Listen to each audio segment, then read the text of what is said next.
La resolución numérica de ecuaciones diferenciales.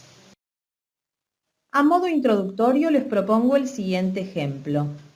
Supongamos que una señora saca un budín de un horno, conociendo la temperatura, y también la del ambiente. Lo que quiere saber es qué temperatura tendrá el budín luego de un cierto tiempo. ¿Cómo se plantea el modelo matemático para resolver este problema? Bueno, en este caso deberemos recurrir a la ley de enfriamiento de Newton, que dice que la velocidad de cambio de la temperatura del cuerpo es proporcional a la diferencia entre su temperatura y la del medio que lo rodea. Con esto podemos definir A, temperatura del ambiente, y de T va a ser la temperatura del objeto y es justamente la función desconocida. Y sub 0 vamos a llamar a la temperatura del cuerpo en el instante T igual 0, que va a ser el momento en que saca del horno, ¿sí? Por lo tanto, tenemos acá el modelo matemático. Y', que es la velocidad, es menos un factor de proporcionalidad, que también va a ser un dato conocido, por la diferencia de temperatura del cuerpo y la del ambiente. Y además tenemos el dato inicial, que I de 0 vale I sub 0, y nos preguntaban en un instante posterior, creo que decía 30 minutos, bueno, ese sería el Tn.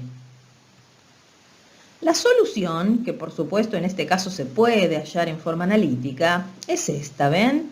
Es una exponencial decreciente que, si observan, se hace asintótica a la temperatura ambiente. Y como decía justamente la ley, al principio la velocidad de decrecimiento es mayor que cuando se va aproximando, que cada vez va disminuyendo con una pendiente más suave, ¿no? Bueno, pero la pregunta que les hago es, ¿siempre se va a poder resolver en forma analítica un problema como este? Ya sabemos que no, ¿no es cierto?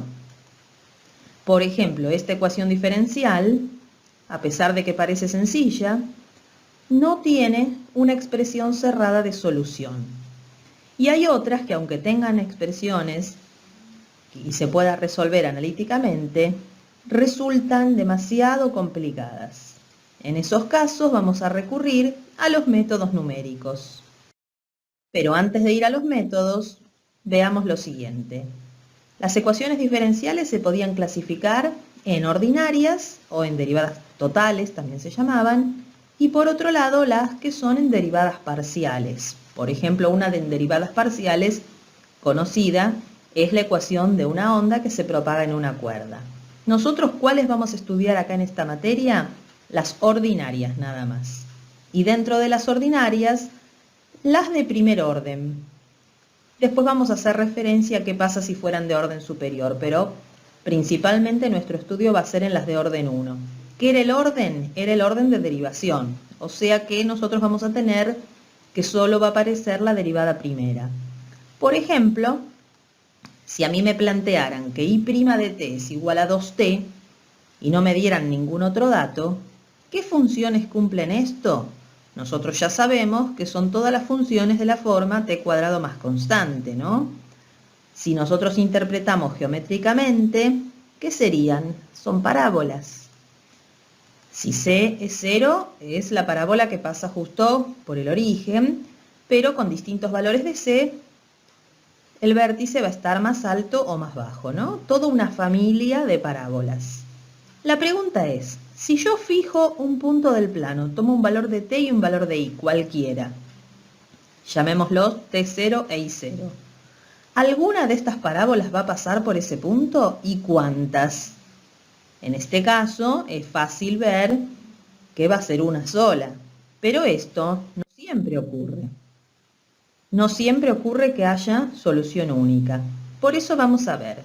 Este tipo de problemas se denominan problemas de valor inicial. Justamente son de esta forma, una I' igualada a una función de TI, y nos dan el dato del valor inicial, la I de T0 vale I sub 0, y nos preguntan cuánto vale la I en un instante posterior, T sub n. Lo llamamos T y decimos instante porque generalmente representa tiempo, pero también podríamos haber llamado X a la variable independiente. Por ejemplo, aquí tenemos un caso, ¿ven? La f de ti genérica que yo hablaba antes, en este caso concreto, es la función e a la menos 2t menos 2i. Y nos dan en 0, nos preguntan cuánto vale en 1 la función. Otro ejemplo puede ser este, donde la función f de ti es 2ti cuadrado, nos dan el valor de la función en 2 y nos piden en 2.5. Y este otro, tenemos otra función, 3 medios por raíz cúbica de i, nos dan el valor en 1 y nos piden en 1.1. Estos son entonces ejemplos de problemas de valor inicial, que es lo que nosotros vamos a aprender a resolver. ¿Pero todos ellos tienen solución y única? Habíamos dicho que no. La respuesta nos las va a dar el siguiente teorema. Teorema de existencia y unicidad de solución de problemas de valor inicial. Dado un problema de valor inicial, y acá vienen las hipótesis, que son 3, por un lado nos pide que la función f de ti sea continua en una región, que viene a ser un rectángulo del plano, ¿sí? T entre dos valores, entre a y b, e i entre c y d, si se toma un punto de esa región, y además la función f de ti verifica la condición de Lipschitz en la misma región, entonces el problema de valor inicial tiene solución única en un entorno de t sub 0. Pero de esto seguramente ustedes no recordarán bien cuál es la condición de Lipschitz. Vamos a repasarla. Aquí está la condición. Una función f de ti cumple la condición de Lipschitz si podemos encontrar una constante L positiva que verifique esta desigualdad. Módulo de f de ti 1 menos f de ti 2 tiene que ser menor o igual a L por el módulo de i1 menos i2. Conceptualmente, ¿qué significa esto? Si yo tengo dos valores de i, ¿no? Pensemos cuando uno esté resolviendo en forma aproximada, que una de ellas, la i1, sea el valor exacto, la i2 el aproximado, ¿no? Si hay una pequeña diferencia entre i1 e i2, queremos que la diferencia entre las f's, que las f's son la i', también esté acotada. Esto tiene que ver con el concepto de estabilidad que habíamos estudiado en otras unidades. Por ejemplo, vamos a trabajar en esta región con esta función, que era uno de los ejemplos que habíamos visto hace un ratito. ¿Verifica la condición de Lipschitz? Y bueno, veamos. Planteamos lo que dice el primer miembro de la condición, módulo de f de ti1 menos f de ti2. Reemplazamos en este caso la función por lo que significa. Fíjense que aquí podemos simplificar el e a la menos 2t y sacar factor común menos 2. Menos 2 por i1 menos i2. Luego podemos distribuir el módulo, nos queda 2 por módulo de i1 menos i2. Si comparamos esto con lo que pedía la condición, aquí tenemos el valor de L. El valor de L, el menor valor que puede tomar L, es 2. Y este es el valor de la constante de Lipschitz. Por supuesto que también si yo dijera L3 se cumple la desigualdad, L20 se cumple. Pero el menor valor de L que cumpla es la constante de Lipschitz. Veamos ahora este segundo ejemplo. En la misma región que antes, tenemos ahora esta función. Veamos si cumple o no la condición de Lipschitz. Planteamos el módulo de la diferencia de las f's, escribimos lo que es cada función. ¿Qué podemos hacer aquí? Sacar 2t factor común de i1 cuadrado menos i2 cuadrado. Y aquí, ¿qué podemos hacer? Además de distribuir el módulo, i1 cuadrado menos i2 cuadrado se puede factorear como la suma por la diferencia. Ahora sí vamos a distribuir el módulo. Y entonces, ¿qué nos queda? La primera parte es la que tendríamos que acotar con ese valor L, porque luego nos queda módulo de i1 menos i2. Pero para poder acotar, tenemos que fijarnos los valores máximos que toman tanto t como i en esta región. Entonces nos queda que la t, el valor máximo que toma es 3, la i, 5. Entonces acotamos cada valor de i por 5.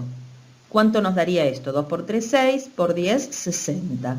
Como esto es 60, nos quedó que esto es menor o igual a 60 por módulo de i1 menos i2. Quiere decir que ahí encontramos la constante de Lipschitz que vale 60 y también cumple con la condición.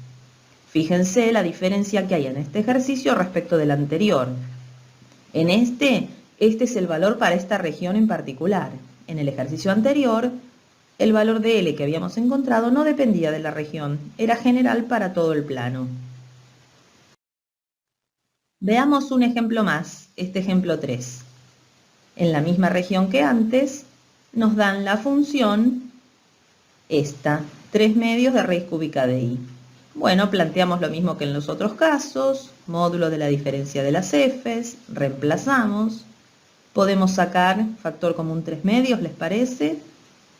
¿Y ahora qué hacemos? Aquí ya no podemos continuar, ¿no? Vamos a ver si algo nos puede ayudar a resolver este ejercicio. Es esta propiedad. Dice que si tomamos la f'I en módulo, una cota superior va a ser la constante de Lipschitz. A ver si se cumple. Vamos a revisar en los primeros ejemplos. Acá teníamos la región, ¿recuerdan? El primer ejemplo. ¿Cuánto daría la f'I en este caso? Hay que derivar respecto de i, todo lo demás es constante, nos quedaría menos 2. Si tomamos esto en valor absoluto, ¿qué cota tiene? Justamente 2, que es lo mismo que nos había dado de la otra manera, pero miren, mucho más rápido, ¿no? En el segundo ejemplo que habíamos hecho era esta función. Calculamos la f'I, nos da 4ti, y como tenemos que buscar una cota superior, el valor mayor de t es 3, el mayor valor de i es 5, entonces 4 por 3 por 5 nos da 60, justamente lo mismo que de la otra manera. Y entonces aprovechemos a resolver el tercer ejercicio que nos había quedado inconcluso. Era esta función. Entonces, calculamos la f'I, ¿cómo sería en este caso? 3 medios por 1/3, porque raíz cúbica de i es i a la 1/3, de i a la menos 2/3, ¿no? Que escrito de otra manera sería así, 1 sobre 2 por raíz cúbica de i cuadrado. ¿Cuál es el mayor valor que toma esto? Pero cuidado, no hay que poner el mayor valor de i, porque la i está dividiendo. Tendríamos que poner el menor valor de i. Pero el menor valor de i, si nos fijamos, es 0. Cuando la i toma valor 0, ¿esto a qué tiende? A infinito. ¿Qué significa esto? Que no existe L. Esta función en esta región no cumple la condición de Lipschitz. Si en cambio la i hubiera estado, por ejemplo, entre 1 y 5, pondríamos el valor 1 en i. Y en ese caso sí obtendríamos una constante de Lipschitz. Y ahora vamos a ir a la resolución numérica de problemas de valor inicial. Tenemos este problema, como ya conocemos, donde nos dan un valor A y su imagen y nos preguntan en un valor B posterior.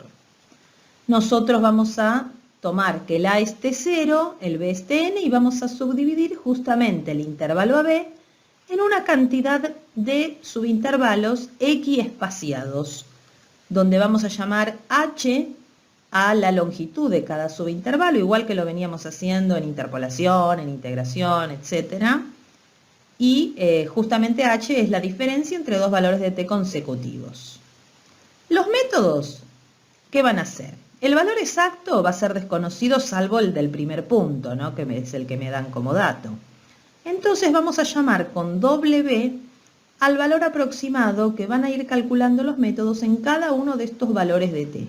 ¿Sí? En T0 vamos a tener el W0, que ese sí coincide con el I0.